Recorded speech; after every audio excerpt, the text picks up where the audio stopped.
Hello everyone, आज हम discuss करने वाले हैं जामिया मिलिया इस्लामिया के जो है क्लास 11 साइंस के एंट्रेंस टेस्ट के बारे में बात करने वाले हैं। जामिया मिलिया इस्लामिया के क्लास 11 साइंस का एंट्रेंस टेस्ट को आपको कैसे प्रिपेयर करना है। जैसे कि आप लोगों को पता है कि आपके पास अब 1 मंथ का टाइम बचा है एंट्रेंस टेस्ट को क्लियर करने के लिए। इसके बाद आपका जो है टाइम ख़त्म हो जाएगा। तो कब एंट्रेंस टेस्ट है, कैसे आपको तैयारी करनी है, मैं आपको इसमें जो है एक एक करके जो है आपको सारी चीज़ें समझाने वाला हूँ एंट्रेंस टेस्ट के लिए। सबसे पहले एंट्रेंस टेस्ट की अगर हम डेट्स के बारे में बात करें तो आपको पहले तो फॉर्म्स का अगर हम बात करें, अगर आपने अभी तक फॉर्म नहीं फिल करा तो फिल कर लीजिए। 30 मार्च तक का आपके पास टाइम है। आपका जो एंट्रेंस टेस्ट है वो है 27 अप्रैल को सैटरडे को। टाइमिंग है मॉर्निंग 10 AM to 12 noon। आपका जो है एंट्रेंस टेस्ट के डेट्स और टाइमिंग आपको क्लियर हो गई है। अब देखिए, अब एंट्रेंस टेस्ट के जामिया के प्रिपरेशंस करने के लिए सबसे ज़रूरी चीज़ें आपको पता होनी चाहिए कि एंट्रेंस टेस्ट के क्या टर्म्स एंड कंडीशंस है, किस तरीके से एडमिशन्स होगा, एलिजिबिलिटी क्राइटेरिया क्या है, वो सारी चीज़ें भी मैं आपको इसमें जो है फटाफट जो है एक बार बताने वाला हूँ, जो कि मैंने आप लोगों को पहले ही बता रखा है। पर फिर भी मैं आपको इसमें ज़रूरी चीज़ें जितनी भी है मैं आपको सारी चीज़ें इसमें ज़रूरी बता दूंगा, ताकि आप लोगों को कोई भी दिक्कत ना हो एडमिशन से रिलेटेड, एडमिशन्स के टाइम पे, क्योंकि बहुत सारी दिक्कतें आती है। कई बच्चे एलिजिबिलिटी क्राइटेरिया फुलफिल ही नहीं कर पाते, मेरिट भी क्लियर कर लेते हैं तब भी। तो किन सिचुएशंस में आपको एडमिशन्स कैंसिल भी हो सकता है। अब देखिए यहाँ पे 11th साइंस के लिए देखिए, एग्रीगेट आपके जो है क्लास 10th में 61% मार्क्स होने चाहिए और किसी भी सब्जेक्ट में 41% से कम नहीं होने चाहिए। ये सबसे इम्पॉर्टेंट कंडीशन है।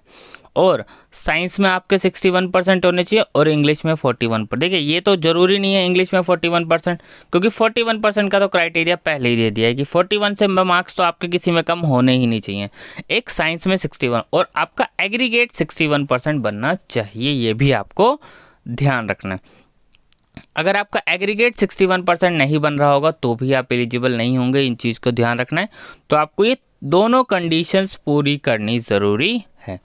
पहला 61% मार्क्स आपके जो है एग्रीगेट होने चाहिए और साइंस में भी 61% मार्क्स होने चाहिए और आपके किसी भी सब्जेक्ट्स में 41% से कम मार्क्स नहीं होने चाहिए, तभी आप एलिजिबल होंगे एडमिशन्स के लिए। ये आपको ध्यान रखना है। अब चलिए मैं बात कर लेते हैं सिलेबस के बारे में। जो क्लास 11 साइंस का आप देखेंगे एंट्रेंस टेस्ट का जो सिलेबस है, देखिए सिलेबस तो है अच्छा खासा। इंग्लिश के जो इसमें क्वेश्चन पूछे जाने वाले हैं वो है 25, जीके के हैं 10 क्वेश्चन, फिजिक्स के हैं 15 क्वेश्चन, केमिस्ट्री के हैं 15 क्वेश्चन, बायोलॉजी के हैं 15 क्वेश्चन और मैथ्स के हैं 20 क्वेश्चंस। और जो टोटल आपके क्वेश्चंस हैं वो हैं टोटल 100 क्वेश्चंस आपके एग्जाम में पूछे जाने वाले हैं। तो देखिए, जो बचा हुआ टाइम है आपके पास, इस एक महीने आपको क्या करना है। सबसे पहला स्टेप्स आपको एंट्रेंस टेस्ट के लिए आपको ध्यान रखना है कि एग्ज़ाम में सारे क्वेश्चंस अटैम्प्ट करके आने हैं। अब ऐसा क्यों? क्योंकि एग्ज़ाम में क्वेश्चन इसलिए अटैम्प्ट करने हैं क्योंकि नेगेटिव मार्किंग नहीं है, यानी अगर आप क्वेश्चंस गलत करते हैं तो आपके मार्क्स नहीं काटे जाने वाले। तो सबसे ज़रूरी चीज़ तो यह है कि आपको वहाँ पर 100 के 100 क्वेश्चंस को अटैम्प्ट करके आना है। पहला पॉइंट आपको क्लियर हो गया होगा। दूसरा पॉइंट, अब जो आपके पास बचा हुआ टाइम है, सबसे पहले प्रीवियस ईयर क्वेश्चन पेपर जितना जल्दी हो सके 1-2 दिन में सारे क्वेश्चंस कवर कर लीजिए, जितने भी एग्जाम्स में प्रीवियस ईयर के क्वेश्चन पेपर है। देखिए, प्रीवियस ईयर के क्वेश्चन पेपर 2016 से लेके 2024 तक के जो है चैनल्स पे आंसर की के साथ अपलोड है। आप उसको देख सकते हैं कि किस तरीके के क्वेश्चंस आपसे एग्जाम में पूछे गए। प्रीवियस ईयर क्वेश्चन पेपर ज़रूर करें। अगर आप प्रीवियस ईयर क्वेश्चन पेपर किए बिना एग्जाम्स में जाएंगे तो कहीं ना कहीं आप एग्जाम्स में बहुत सारी चीज़ें मिस कर देंगे, क्योंकि बहुत क्वेश्चंस रिपीट्स होते हैं, पैटर्न सेम रहता है, क्वेश्चंस के डिजिट चेंज होती है। तो ज़रूरी चीज़ है आपको पता होना कि प्रीवियस ईयर क्वेश्चन पेपर क्यों करने हैं, तो बहुत ज़रूरी चीज़ है। तो अभी आपके पास जब भी आप ये वीडियो देख रहे होंगे, पहला स्टेप्स आपका यही है कि प्रीवियस ईयर क्वेश्चन पेपर तुरंत कर लीजिएगा। अब जब आप प्रीवियस ईयर क्वेश्चन पेपर कर लेते हैं, थर्ड स्टेप्स आपके पास क्या, आपने शफीकुर रहमान की बुक परचेज करी होगी या फिर कॉन्सेप्टम की, कोई भी एक बुक परचेज करी हो, कोई दिक्कत नहीं। अगर शफीकुर रहमान की बुक हो आपके पास तो अच्छी बात है, क्योंकि शफीकुर रहमान की अगर हम बुक बात करें तो स्पेशली जामिया के एंट्रेंस पॉइंट ऑफ व्यू से होती है, तो इस वजह से शफीकुर रहमान की बुक्स थोड़ा सा ज़्यादा सही होती है। तो जितना हो सके ज़्यादा से ज़्यादा MCQ क्वेश्चंस की प्रैक्टिस करें। एमसीक्यू क्वेश्चंस करने का जो है आपको फ़ायदा क्या मिलने वाला है? एमसीक्यू क्वेश्चन पेपर करने का आपका फ़ायदा ये मिलने वाला है कि आपके एग्जाम में जब क्वेश्चंस आएगा, हो सकता है आपको आंसर्स आता हो लेकिन कंफ्यूज हो रहे होंगे। अगर आपने एमसीक्यू प्रैक्टिस करी होगी तो आपको एज इट इज़ आइडिया हो कि इसके क्या क्या आंसर्स बन सकते हैं। तो एमसीक्यू क्वेश्चन करना जो है ज़्यादा ज़रूरी है। नेक्स्ट, अब यहाँ पे देखिए, सारा सिलेबस जो है क्लास 10th का ही है। आपने अपने बोर्ड एग्जाम्स की तैयारी करी होगी तो सेम ही सिलेबस है, ऐसा तो कुछ है नहीं कि सिलेबस एंट्रेंस टेस्ट का कुछ अलग है। सिलेबस तो पूरा क्लास 10th का ही है। अब देखिए यहाँ पर जो 100 क्वेश्चन है, अब ऐसा तो है नहीं कि 100 कट ऑफ जाने वाली है। आपको सेफ स्कोर 82-85 आप मान के चलिए कि इतना तो आपको स्कोर करना ही पड़ेगा। अब उसके लिए देखिए आपको क्या करना सबसे ज़्यादा ज़रूरी है। जैसे इंग्लिश आप अच्छे से कर लें, फिजिक्स, केमिस्ट्री, बायोलॉजी। अब देखिए आप साइंस ले रहे हैं तो एटलीस्ट आपकी पीसीएम, पीसीबी ये तो आपकी स्ट्रांग होनी चाहिए।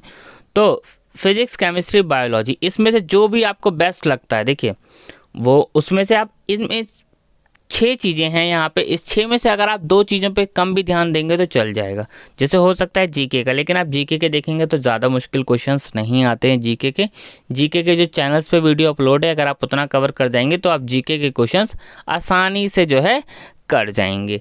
इंग्लिश पे थोड़ा सा वर्क कर लीजिए, फिजिक्स, केमिस्ट्री, बायोलॉजी और मैथ्स का भी अगर हम बात करें तो अगर आपने क्लास 10th की अच्छे से कर लिया होगा तो आप इजीली जो है मैथ्स के क्वेश्चन कर जाएंगे, काफ़ी ईजी आता है। लेकिन अगर हम वही बात करें हम साइंस के पॉइंट ऑफ व्यू से, फिजिक्स, केमिस्ट्री, बायोलॉजी, यहाँ के आपको अच्छे खासे क्वेश्चंस आपको एग्जाम्स में देखने को मिलते हैं।